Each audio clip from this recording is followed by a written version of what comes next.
හොඳයි. අද අපි කතා කරන්න යන්නේ හරිම විශේෂ දෙයක් ගැන. ඒ තමයි බෞද්ධ භික්ෂුන් වහන්සේලාගේ ජීවිතය පාලනය කරන බොහොම පැරණි, ඒ වගේම හරිම ගැඹුරු නීති පද්ධතියක් ගැන. මේක ඇත්තටම පැවිදි ජීවිතයේ පදනම හොගියම ඒ ජීවිතය ආරක්ෂා කරන වැටක් විදිහටත් ක්‍රියා කරනවා.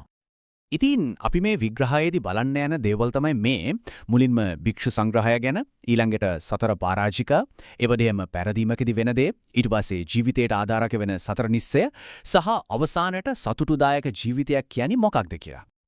හරි, එනම් අපි පටන් ගමු භික්ෂු සංග්‍රහය කියන දේ මොකක්ද කියලා.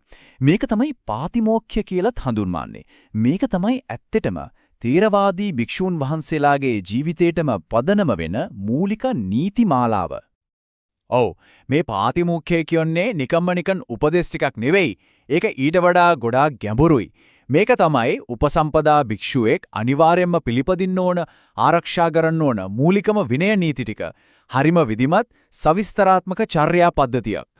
මේක කොච්චර පුළුල්ද කියලා හිතාගන්න පුළුවන් මේ ගාන බැලුවම. 220ක්. ඔව්, අධිකරණ සමත ටික ඇරුණම භික්ෂුන් වහන්සේලා පිළිපදින්න ඕන ශික්ෂාපද 220ක් මේ පාතිමෝක්ඛයට ඇතුළත් වෙනවා. හොඳයි.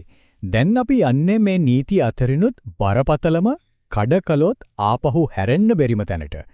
මේව තමයි සතර පරාජිකා කියලා කියන්නේ. මේවයින් තමයි පැවිදි ජීවිතයේ තියෙන වගකීමේ බරපතලකම හොඳටම තේරෙන්නේ. මේ පරාජිකා කියන්නේ පෙරදීම කියන එකයි. ඒ කියන්නේ මේ හතරෙන් එකක් සිද්ධ වුණොත් ඒ පැවිදි ජීවිතය එතනින්ම පරාජයයි. ආයෙත් නිවැරදි වෙන්න බෑ. මොනවද මේ හතර? පළවෙනි එක මෛථුන සේවනය. දෙවෙනි එක නුදුන් දෙය ගැනීම, ඒ කියන්නේ සොරකම් කිරීම. තුන්වෙනි එක හිතාමතාම මිනිස්සෙක් මරණ එක.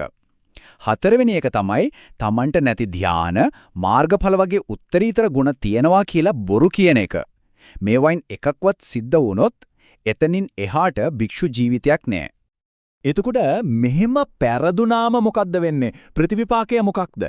මේක තමයි දරුණුම ප්‍රතිවිපාකය. ඒක සදාකාලික නිර්පීමක්. මෙතනදී වෙන්නේ පරාජිකාවට පත්වෙන්න කලින් සංඝයා වහන්සේගේ කොටසක් විදිහට හැම සංඝ කර්මයකටම සහභාගී වෙන්න, ආරාමයේ ඉන්න, සංඝ ලාභ ලබන්න අයිතිය තියෙනවා. හැබැයි පරාජිකා වුණාට පස්සේ ඒ හැමදේම ඉවරයි. ක්ෂණිකවම සදාකාලිකවම සංඝ සමාජය නැරපෙනවා. ආයේ කවදාවත් උපෝසත, පවාරණා වගේ කිසිම සංඝ කර්මයකට සහභාගී වෙන්න බෑ. ඒ අයිතිය සදාහටම නැති වෙලා යනවා. හරි, අපි මෙච්චර වෙලා කතා කළේ දහංචි එම නැත්නම් වැටගෙනනේ. දැන් අපි කතා කරමු පැවිදි ජීවිතයේ පදනම ගැන. ඒ කියන්නේ ජීවිතයට ආධාරක වෙන දේවල්.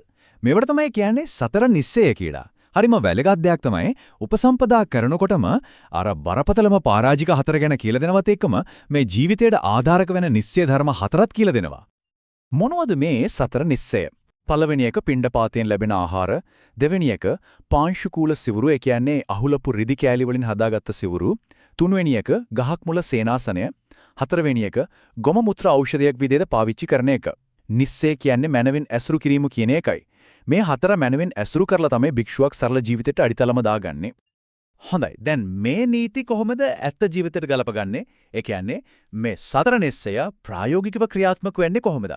මොකද මෙතනදී මූලික පිළිවෙතයි ඊට අමතරව අවසර දීලා තියෙන දේවල්, ඒ කියන්නේ අනුදැනීම අතරයි හරිම අපූර්ව සමබරතාවයක් තියෙනවා. ඔන්න බලන්න, නිස්සය එහෙම නැත්නම් මූලික පිළිවෙත තමයි පිණ්ඩපාතයෙන් යැපෙන එක. හැබැයි ඒකට අමතරව ආරාධනා කරලා දෙන දාන, සංඝ දාන උනත් පිළිගන්න අවසර තියෙනවා. ඒ වගේම තමයි සිවුරු.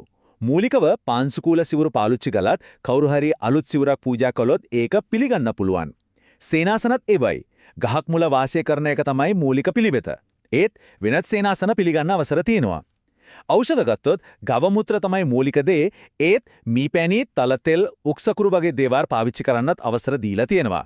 ඉතින් පේනව නේද විනය කොච්චර ප්‍රායෝගිකද කියලා.